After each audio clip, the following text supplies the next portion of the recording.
Amerika Serikat begitu aktif di Timur Tengah selama beberapa dekade dan terlibat dalam berbagai rangkaian kejadian. Apa sebenarnya nilai penting wilayah ini bagi Washington?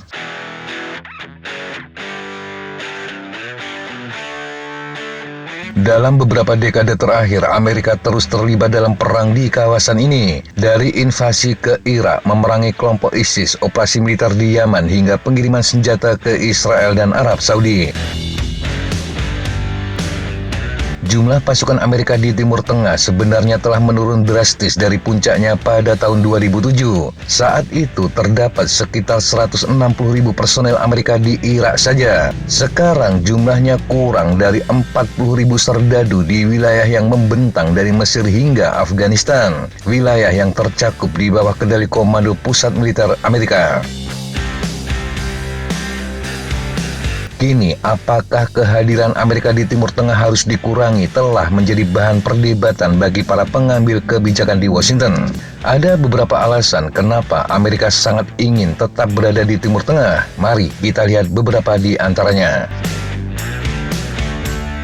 Yang pertama, energi. Bukan rahasia lagi, energi telah menjadi faktor utama yang membentuk kebijakan Amerika dalam beberapa dekade. Cadangan minyak dan gas alam di Timur Tengah sangat besar. Mereka mencakup Arab Saudi, Iran, Irak, Kuwait, dan Uni Emirat Arab. Namun selama 15 tahun terakhir telah ada lonjakan produksi minyak dan gas dalam negeri Amerika. Sebagian besar didorong oleh pertumbuhan gas serpih. Ini telah membuat negara tersebut tidak terlalu bergantung pada impor energi. Amerika kini justru merupakan pengekspor minyak bumi dan gas alam.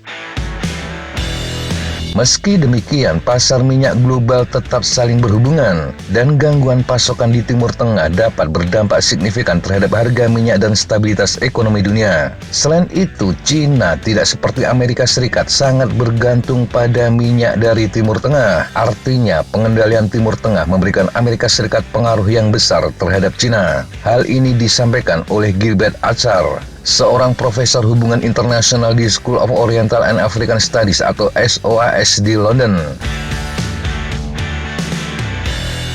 Yang kedua, kepentingan ekonomi dan rute maritim.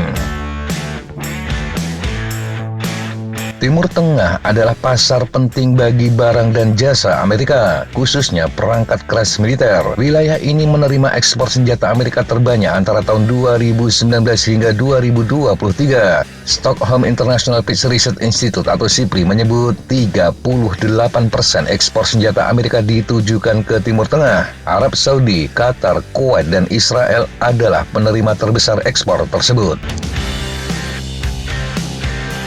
Selain persenjataan, Timur Tengah sangat penting bagi perdagangan maritim global. Perang di Gaza terbukti telah memicu serangan terhadap kapal-kapal yang berlayar di Laut Merah oleh kelompok Houthi Yaman. Lebih dari 17.000 kapal melewati Laut Merah setiap tahun. Ini diperkirakan sekitar 12% dari perdagangan global. Kapal-kapal ini mengangkut makanan, obat-obatan, bahan bakar, dan barang-barang penting lainnya ke dan dari seluruh dunia. Amerika memutuskan untuk campur tangan. Bersama dengan Inggris dan didukung oleh beberapa sekutu internasional, mereka menargetkan sejumlah lokasi kelompok Houthi pada bulan Januari hingga Februari 2024. Hal ini menunjukkan Amerika terus memprioritaskan kebebasan navigasi melalui rute maritim global. Di bagian lain, terusan Suez di Mesir dan Selat Hormuz yang sempit di lepas pantai Iran juga penting. Ini adalah jalur maritim global yang masih penting bagi perekonomian Amerika Serikat. Yang ketiga, stabilitas geopolitik. Timur Tengah menghubungkan Eropa, Asia, dan Afrika. Posisi strategis ini menjadikannya sangat penting bagi perdagangan dan operasi militer Amerika. Karena itu, terdapat pangkalan militer Amerika terletak di Bahrain, Qatar, dan Kuwait. Washington mempertahankan kehadirannya yang kuat untuk mencegah kekuatan tunggal mendominasi dan mengancam stabilitas. Hal ini disampaikan oleh Marissa Kurma. Dia adalah Direktur Program Timur Tengah di The Wilson Center, sebuah lembaga kajian di Washington.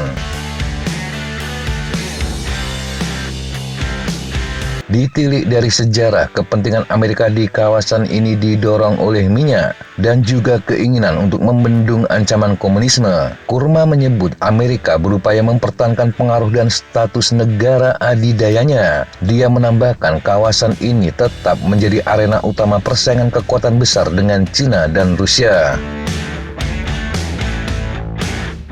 Yang keempat, kontra terorisme. Kehadiran militer Amerika dalam beberapa dekade terakhir sebagian merupakan respon terhadap meningkatnya ancaman teror di kawasan ini. Demikian kata Khalid El-Gini dari Middle East Institute. Tentu saja terorisme dan ancaman dari kacamata Amerika Serikat. Namun sikap Amerika ini menurut El-Gindi juga menjadi pendorong utama tindakan keras beberapa kekuatan. Dia mencatat Al-Qaeda menyebut kehadiran pasukan Amerika di Arab Saudi sebagai salah satu alasan melakukan serangan 11 September 2001 di wilayah Amerika. Meskipun sebagian besar upaya Amerika untuk membongkar Al-Qaeda terfokus pada Afghanistan dan Pakistan, upaya ini juga melibatkan aktivitas dan aliansi di Timur Tengah. Baru-baru ini, koalisi global yang didukung Amerika mendukung pasukan lokal untuk mengusir kelompok ISIS keluar dari wilayah Suriah dan Irak. Selain itu, kawasan ini adalah rumah bagi beberapa kelompok lain yang oleh Amerika digolongkan sebagai organisasi teroris, di antaranya termasuk Hamas dan Hizbullah. El-Gindi mengingatkan sebenarnya kehadiran Amerika di wilayah tersebut justru telah menjadi alat rekrutmen utama bagi kelompok-kelompok garis keras. Hal ini juga diakui Natasha Hall, pakar Timur Tengah di Lembaga Kajian Pusat Studi Strategis dan Internasional di Washington. Dia mengatakan terorisme muncul karena tata kelola yang buruk. Selain itu, kurangnya penentuan nasib sendiri dan persepsi tirani serta imperialisme di Timur Tengah. Jadi, ketika Amerika Serikat mencoba menghilangkan gejala-gejala terorisme, hal itu tidak menyelesaikan permasalahan yang mendasarinya. Hal ini juga diperkirakan akan terus berlanjut dan melonjak. Yang kelima, Israel. Keamanan Israel telah menjadi prioritas utama Amerika selama 60 tahun terakhir. Demikian pendapat Khalid El-Gindi. Hal ini sebagian didorong oleh kesamaan ideologi serta tekanan politik dalam negeri yang kuat terhadap para pemimpin Amerika untuk mendukung Israel. Acar dari SOAS mengatakan dukungan Washington yang terus-menerus terhadap Israel dianggap investasi efisien. Mereka menjadikan Israel sebagai sekutu militer penting di wilayah tersebut. Amerika juga telah memediasi kesepakatan perdamaian penting antara Israel dan negara-negara tetangganya, termasuk Mesir dan yang terbaru adalah Uni Emirat Arab dan Bahrain.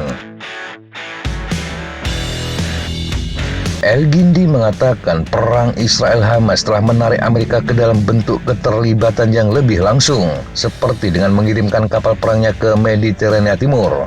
Dalam kacamata El-Gindi, komitmen pribadi dan ideologis Biden terhadap Israel bisa dibilang melampaui komitmen Presiden Amerika manapun dalam sejarah. Hal ini menjelaskan kontradiksi dalam kebijakannya. Memang terdapat perbedaan yang serius dan semakin besar antara Washington dan Tel Aviv mengenai perilaku dan tujuan perang Gaza saat ini. Tetapi faktanya pemerintah Biden telah memberikan dukungan militer, politik, dan diplomatik yang hampir tidak terbatas untuk kampanye militer Israel di hampir setiap tahap.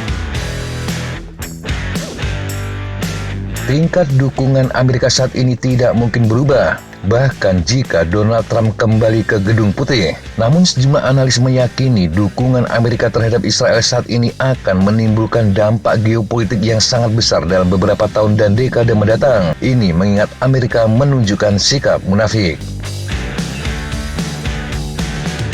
Lantas apa selanjutnya? Terdapat beragam pandangan mengenai seberapa besar Amerika harus terus memprioritaskan Timur Tengah. El-Gindi tidak melihat Amerika akan keluar dari wilayah tersebut dalam waktu dekat. Untuk melakukan hal ini diperlukan semacam perubahan paradigma, termasuk penilaian ulang terhadap hubungan Amerika-Israel. Sedangkan Gibraltar Ansar dari SOAS mengatakan keluarnya Amerika akan menciptakan kekosongan yang bisa diisi oleh China dan Rusia. Namun menurutnya karena warga Amerika kurang berminat Washington melakukan serangan di Timur Tengah, salah satu fokus di wilayah tersebut kini adalah mengembangkan kapasitasnya untuk peperangan jarak jauh. Ini seperti drone dan rudal.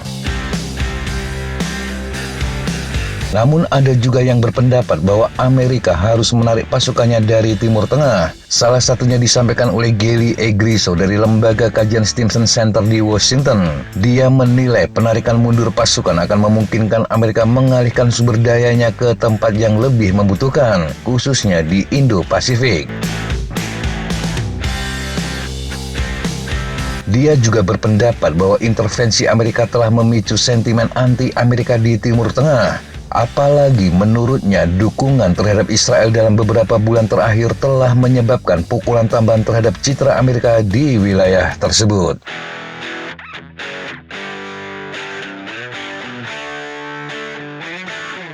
Demikian sahabat Jatapa informasi yang bisa kita sampaikan untuk kesempatan kali ini. Sampai jumpa di kesempatan yang berbeda. Tetap semangat dan jaga kesehatan. Salam Fly Like an Eagle, Fight Like a Falcon.